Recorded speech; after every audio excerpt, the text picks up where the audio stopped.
2度目の消火水。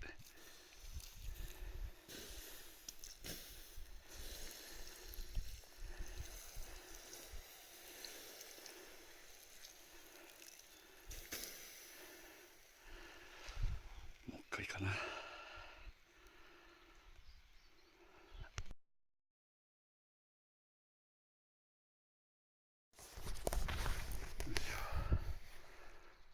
3度目の。ちなみにこの水は山頂のため池から流れてくる用水から、汲んできました。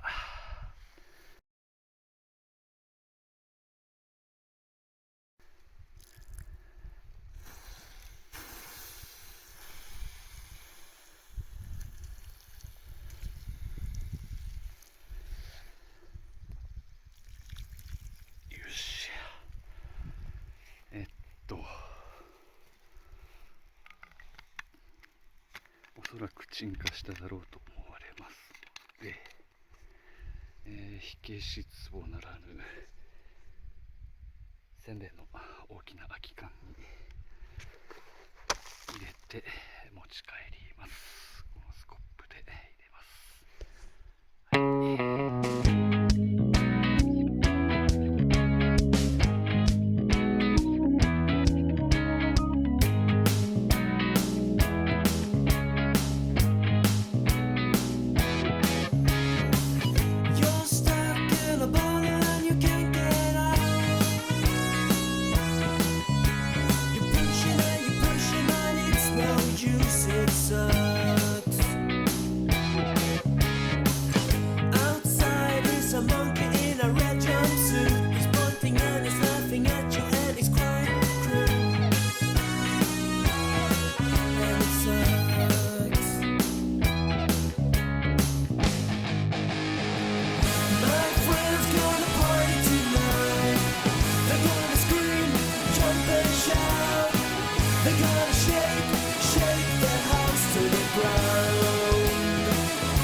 島田君のジャンパー来てるな。ああ、大好き大好き。なるほど。ペアーズ。